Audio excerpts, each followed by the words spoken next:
शायद नहीं लेता होगा। ऐसा करते हैं, आश्रम का पता पूछ लेते, जो हमें देना होगा इनके आश्रम पर भिजवा देंगे। राजा बलि पूछने लगा, महाराज आपके आश्रम का पता दे दीजिए। आप नहीं लेते हो कोई बात नहीं, लेकिन अब द्वार पे आए हो तो खाली तो जाने नहीं देंगे हम। आप नहीं लेते हो कोई दिक्कत नहीं है, परंतु हमें जो देना होगा वो हम आपके आश्रम पर भिजवा देंगे। बामन भगवान हंसने लगे, बोले राजन हमारा आश्रम नहीं है, हमने आश्रम नहीं बनाया। राजा बलि बोला, दिखने में इतने पहुंचे हुए सन और आश्रम नहीं बनाया। बामन भगवान बोले नहीं बनाया, क्योंकि राजन आश्रम बंधन का कारण बन जाता है। और तुम जानते हो रमता योगी बहता पानी ही शुद्ध माना जाता है। योगी वही शुद्ध माना जाता है जो यत्र तत्र सर्वत्र भ्रमण करता रहे और हरि गुणगान गाता रहे, वही योगी शुद्ध माना जाता है।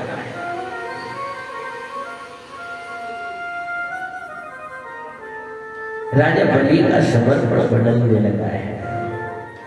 राजा बलि बोला, प्रभु आप एक बार कहो तो सही आपको क्या चाहिए। बामन भगवान बोले कुछ नहीं चाहिए। राजा बलि धीरे से बोला, प्रभु मेरी एक इच्छा है, कहो तो प्रकट कर दूं। बामन भगवान बोले कहो। बोले आप तो कुछ मांगने वाले हो नहीं, लेकिन मेरी तो देने की इच्छा हो रही है। बामन भगवान बोले क्या देना चाहते हो। राजा बलि हाथ जोड़ करके बोला, प्रभु गां कांचनम गुणवत्तम, हे गुरुदेव एक कंचन की गाय, स्वर्ण की गाय, सोने की गाय बनवा करके मैं आपको दान कर देता हूँ। बामन भगवान आसन से खड़े हो और खड़े होकर के बोले, राजन तुम सोने की गाय दान देने की सोच रहे हो या हमें मरवाने का इंतजाम कर रहे हो। अरे भैया तुम्हारी सोने की गाय के चक्कर में कोई गाय तो लेके चुराए के जाएगा ही जाएगा, परंतु भैया वो हमारे प्राणों को भी ले जाएगा, क्योंकि वो सोचेगा ये बाबा कैसा नहीं है कि सोने की गाय रखता है और पता नहीं इसके पास कितना धन होगा। अरे भैया तुम्हारी सोने की गाय के चक्कर में हमारे प्राण पखेरु उड़ जाएंगे, हमें तुम्हारी सोने की गाय नहीं चाहिए। राजा बलि बोला, तो प्रभु आप स्वयं कह दीजिए क्या चाहिए। बामन भगवान बोले कुछ नहीं चाहिए। राजा बलि बोला सोने की गाय नहीं चाहिए, तो प्रभु मेरी एक इच्छा और हो रही है। बोले क्या। राजा बलि नीचे सिर करता है और धीरे से बोला, गुरुदेव आप आज्ञा दो ना, आप इतने सुंदर लग रहे हो प्रभु, आप यदि मुझे आज्ञा दो तो तथान्नपि मतलब विप्र कन्या। हे गुरुदेव एक सुंदर से संस्कारवान ब्राह्मण की कन्या से मैं आपका विवाह करा देता। वामन भगवान बोले कि राजन तुम विवाह करा दोगे। राजा बलि सोच भी लगो जी, ब्याह को लड्डू फूट भी लगो भगवान के हृदय, और तो सब बात बिगड़ गई है। ना सोने की गाय चाहिए, ना आश्रम चाहिए, ना और कुछ चाहिए, लेकिन वामन भगवान को क्या चाहिए।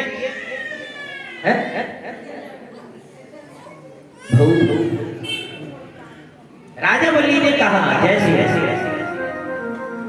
क्या प्रभु यदि आप आज्ञा दो तो तथान्नपि विप्र कन्या, एक सुंदर सी कन्या से मैं आपका विवाह करा देता हूँ। बामन भगवान बोले करा दोगे।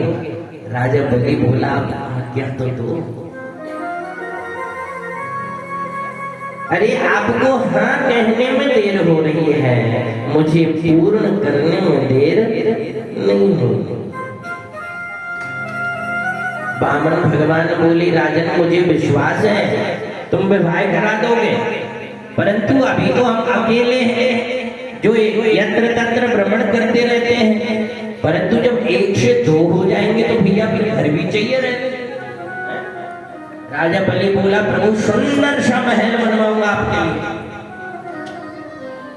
बोले भैया फिर खाने की व्यवस्था भी, अभी तो हम अकेले मिल जाए तो भी ठीक, न मिले तो भी ठीक, फिर 1 से 2 हो जाएंगे तो फिर तो भैया जिम्मेदारी बढ़ जाएंगे। राजा बलि बोला, प्रभु मेरे राजकोष से आपकी सब व्यवस्था हो जाएगी, आप तो कह दो विवाह करा दो। बामन भगवान बोले, भैया तुम विवाह तो करा दो, हमारी दोनों की रहने की व्यवस्था भी कर दोगे, खाने की व्यवस्था भी कर दोगे, परंतु हम 2 से कभी 4 हो गए तो, यानी हमारे बच्चे हुए तो। राजा बलि बोला, वो भी सब व्यवस्था कर दूंगा, आपके कितने भी बच्चे हो जाओ, उनके रहने की, खाने की, पढ़ने की सब व्यवस्था मेरी राजकोष से हो जाएगी, आप बिल्कुल निश्चिंत रहो। आप तो एक बार मुझे आज्ञा दे दीजिए कि आपका विवाह करा दो। बामन भगवान धीरे से बोले कि राजा मान लीजिए कभी मेरी पत्नी मर गई तो। राजा बलि बोला, प्रभु मर गई तो क्या 2-4 दिन रो लेना, फिर और कोई व्यवस्था। बामन भगवान खड़े हो गए, आज छोड़ दिया। बोले, क्या कहा राजन, मुझे रोना पड़ेगा? राजा बलि सोचने लगा कहीं बात बिगड़ न जाए। बोला, नहीं प्रभु, आपको रोने की आवश्यकता नहीं है, रोने के लिए भी मैं नौकर भेज दूंगा, आप तो बस कह दो कि आपका विवाह। बामन भगवान बोले, सच बताओ राजा, क्या मेरी पत्नी मरेगी तो मुझे रोना पड़ेगा? राजा बलि बोला, प्रभु सच तो यह है कि यदि आपकी पत्नी मरेगी तो आप रोना मत, परंतु संसार को दिखाने के लिए रोने का नाटक तो अवश्य करना पड़ता है। आप रोना मत, रोने का नाटक कर लेना। बामन भगवान ने हाथ जोड़ दिए और बोले कि राजन, हमसे रोने का नाटक भी नहीं हो सकता।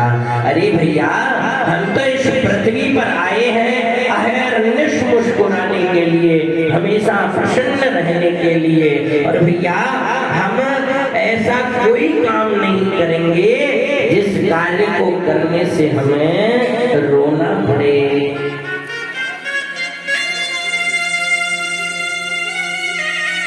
राजा बलि सोचने लगा, जैसे तैसे बात बनी, लेकिन मरने की बात ने पूरी बात बिगाड़ के।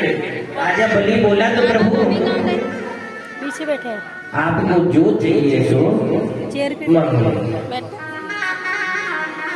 बामन भगवान बोले, कुछ नहीं चाहिए। राजा बलि बोला, प्रभु आप मेरे प्राण मांगोगे तो प्राण भी न्यौछावर कर दूंगा, पूरा सर्वस्व आपके ऊपर न्यौछावर कर दूंगा, पर आप एक बार कह दो।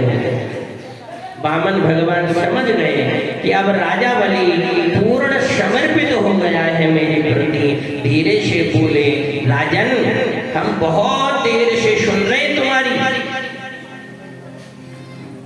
हमें तुम्हें ऐसे सत्यव्रती भी नहीं दिख रहे हो कि हम मांगे और तुम दे दो।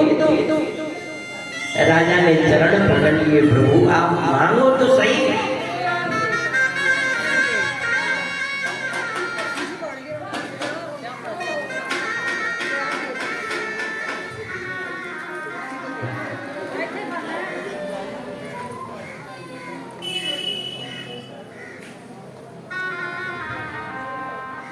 एक बार प्रेम से कहिए, राधे और कुर्सी वाली मैया तो वैसी मूड है।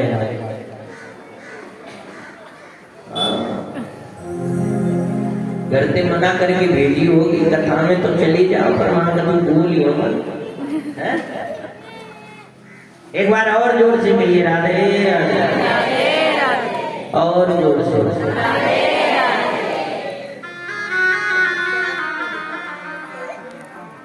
वामन भगवान बोले राजन, हमें तुम ऐसे सत्यव्रती भी नहीं दिख रहे हो कि हम मांगे और तुम दे दो।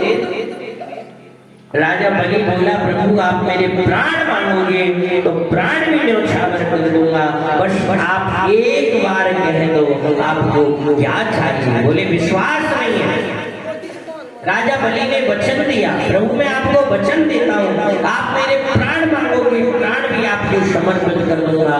वामन भगवान बोले कि राजन यदि देना ही चाहते हो तो हमें ज्यादा कुछ नहीं चाहिए।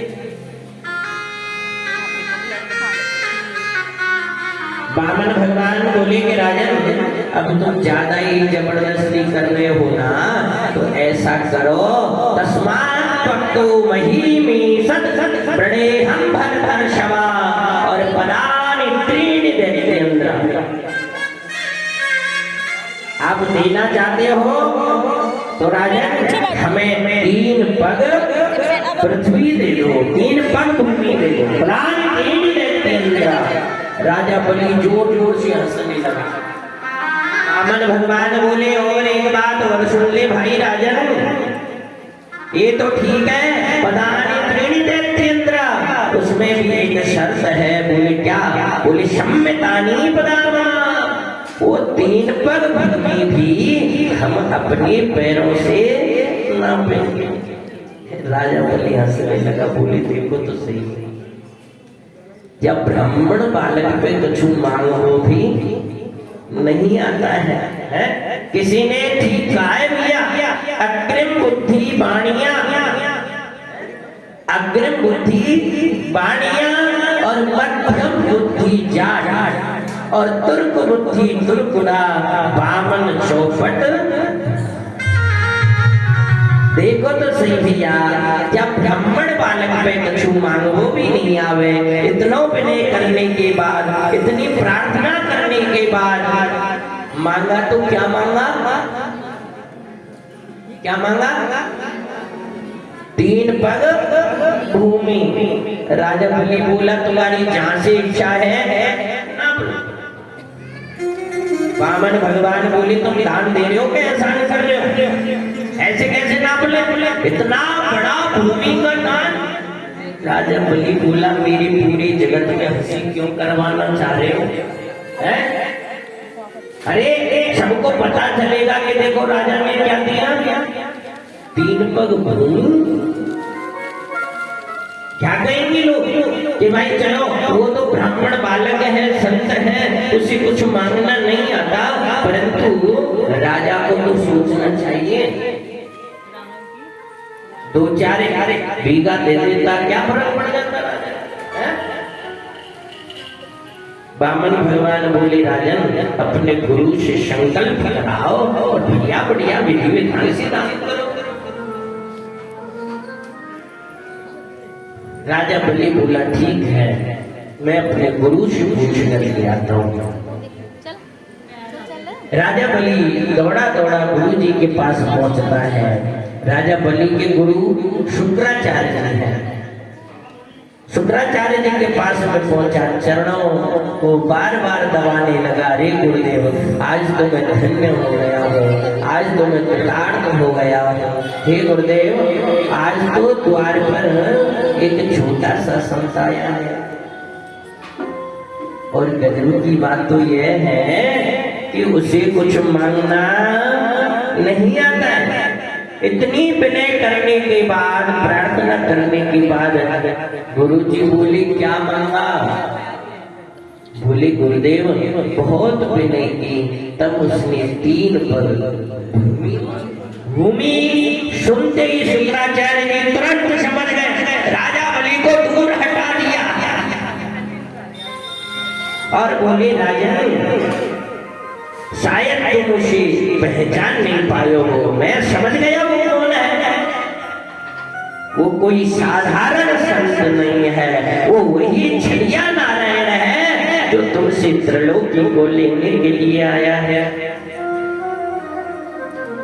हे राजन, तुम उसे भूमि का दान भूल करके भी मत देना, और जो कुछ देना चाहो दे दो, भूमि का दान मत देना।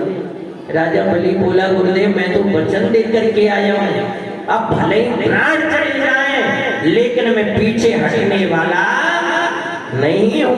अब चाहे वो नारायण ही क्यों ना हो, लेकिन गुरुदेव मैंने वचन दिया है तो वह मैं पूर्ण अवश्य।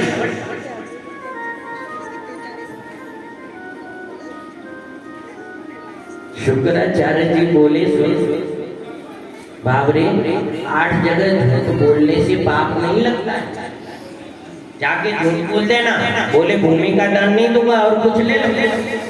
हंसी मजाक में यदि झूठ बोल दिया जाए तो उसका पाप नहीं लगता है।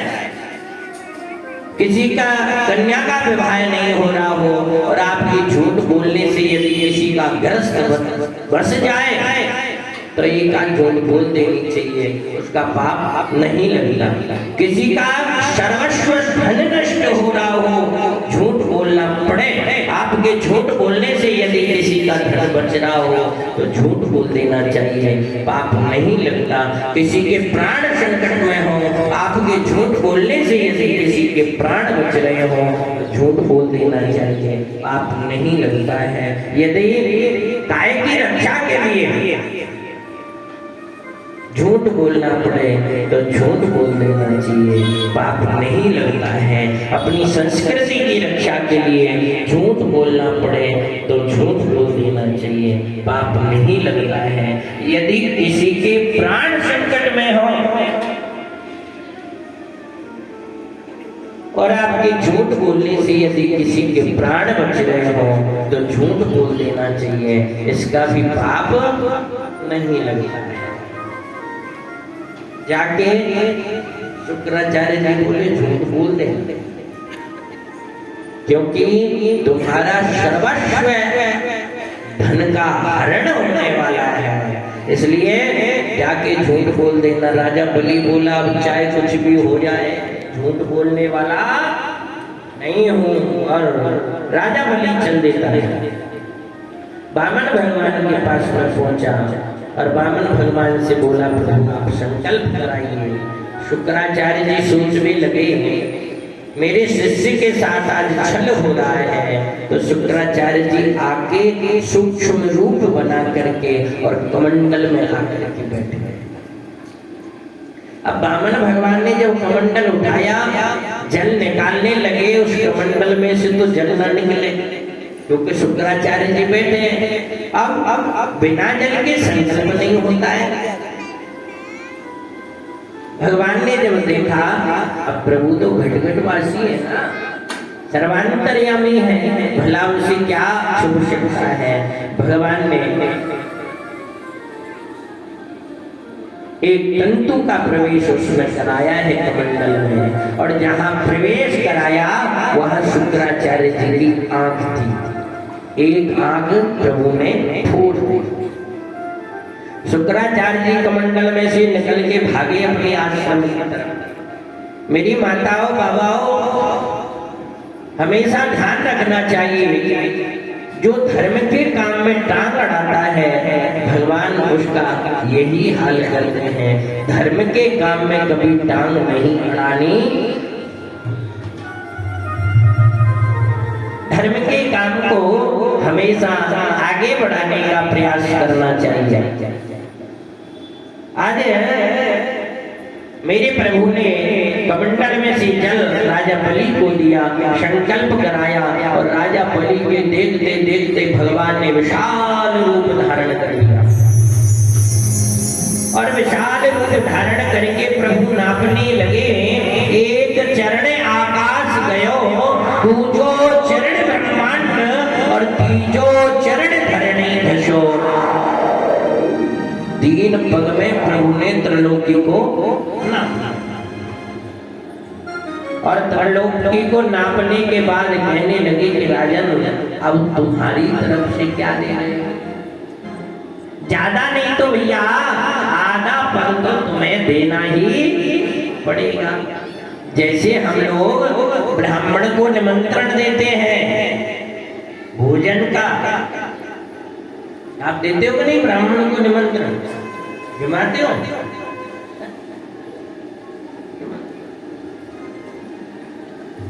कब?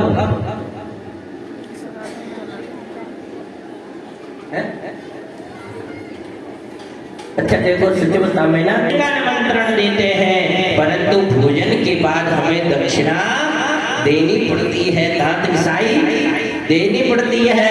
यदि हम दक्षिणा नहीं देंगे तो भैया उसका फिर कोई फल मिलने वाला नहीं है।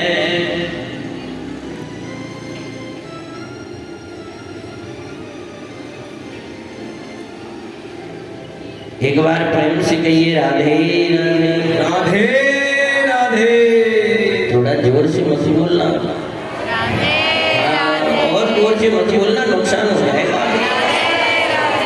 जोर से मत बोलो भाई।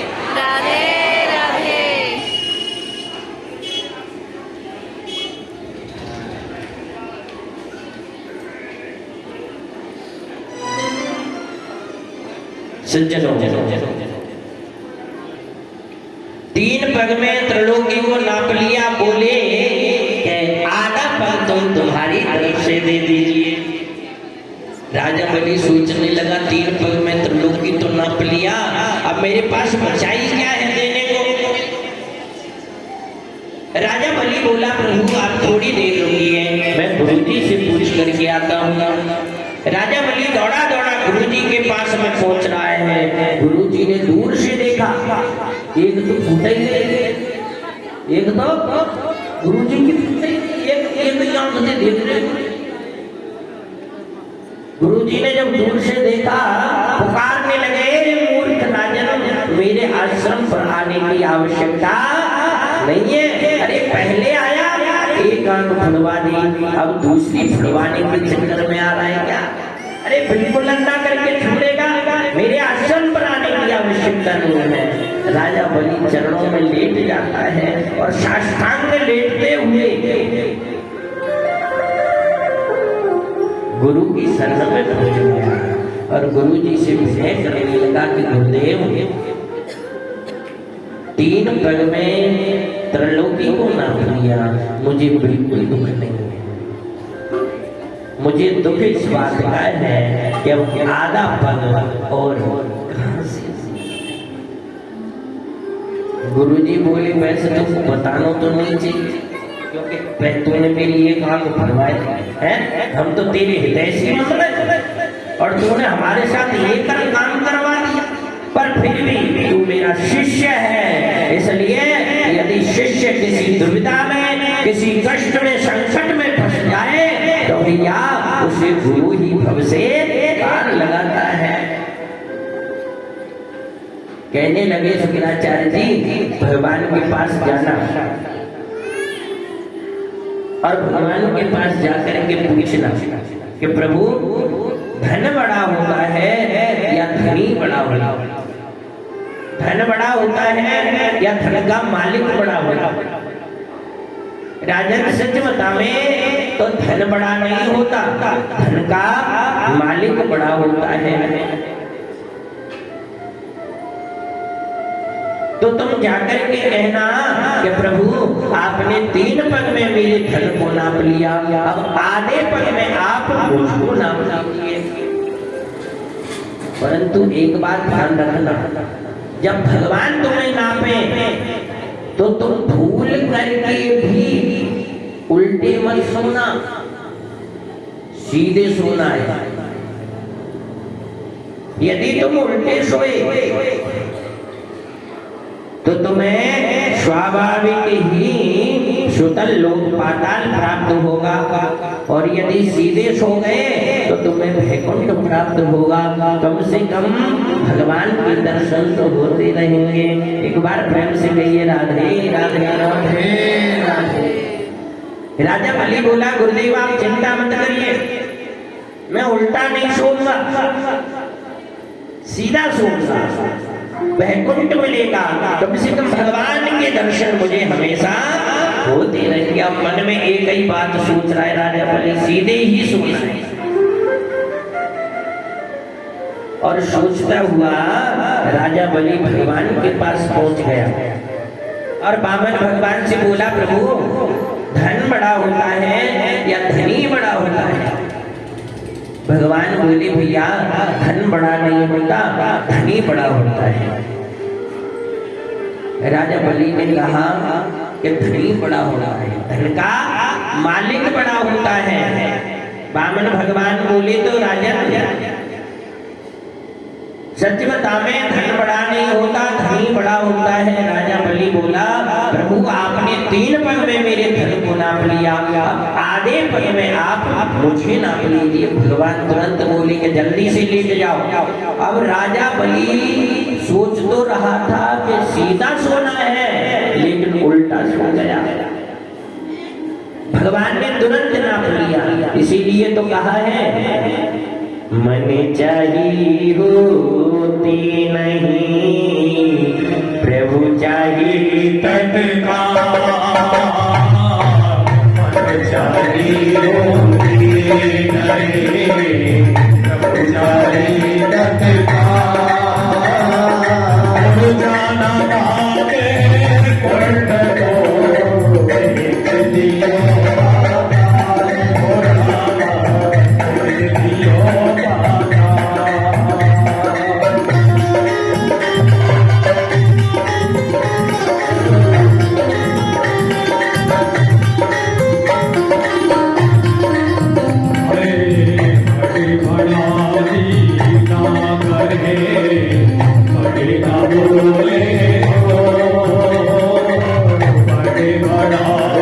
भागे कोर्ट को एक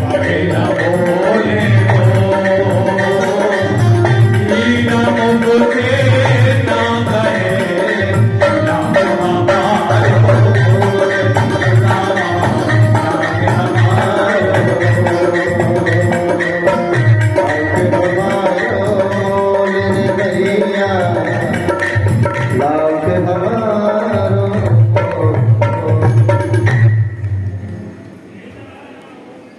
मन चाहिए होती नहीं, प्रभु चाहिए तत्काल।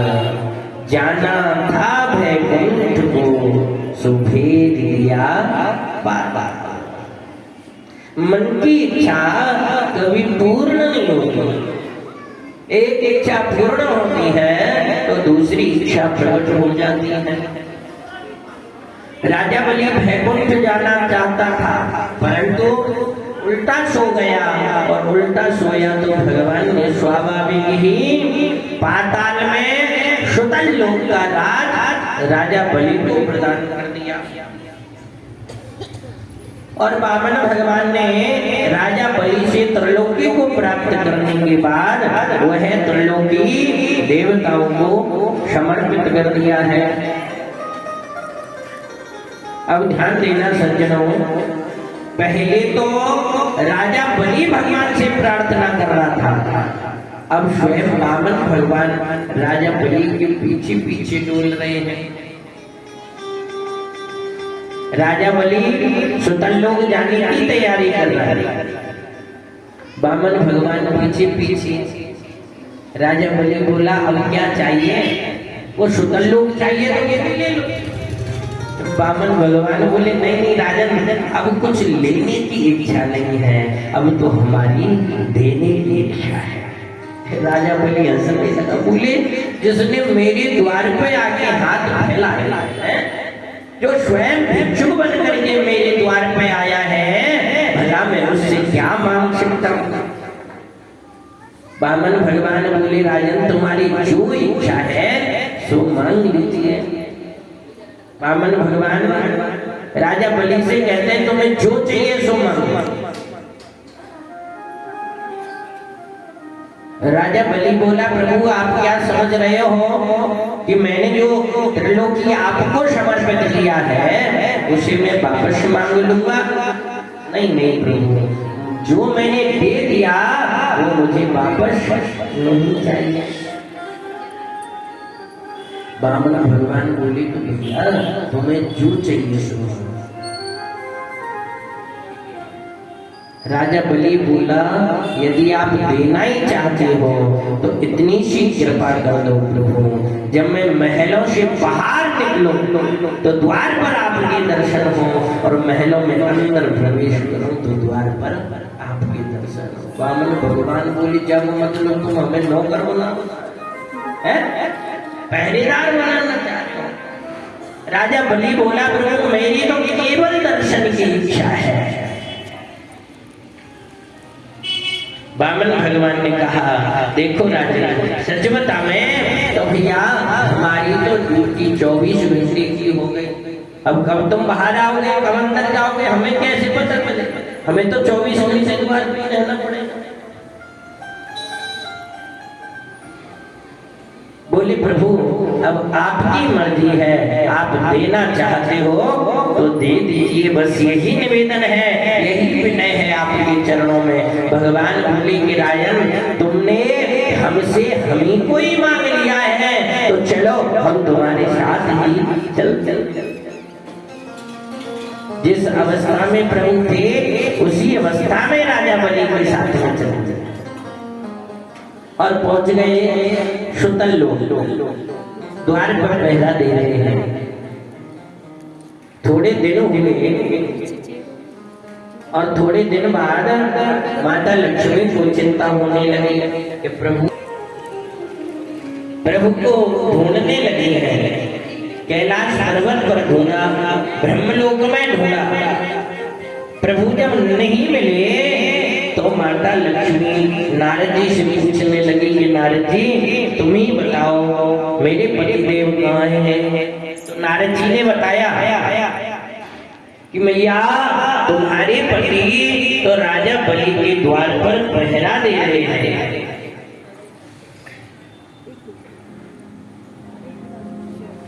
राजा बलि के द्वार पर पहरा दे रहे हैं। आज माता लक्ष्मी अपने पति को लेने के लिए चल देती हैं और राजा बलि के द्वार पर पहुंच गई।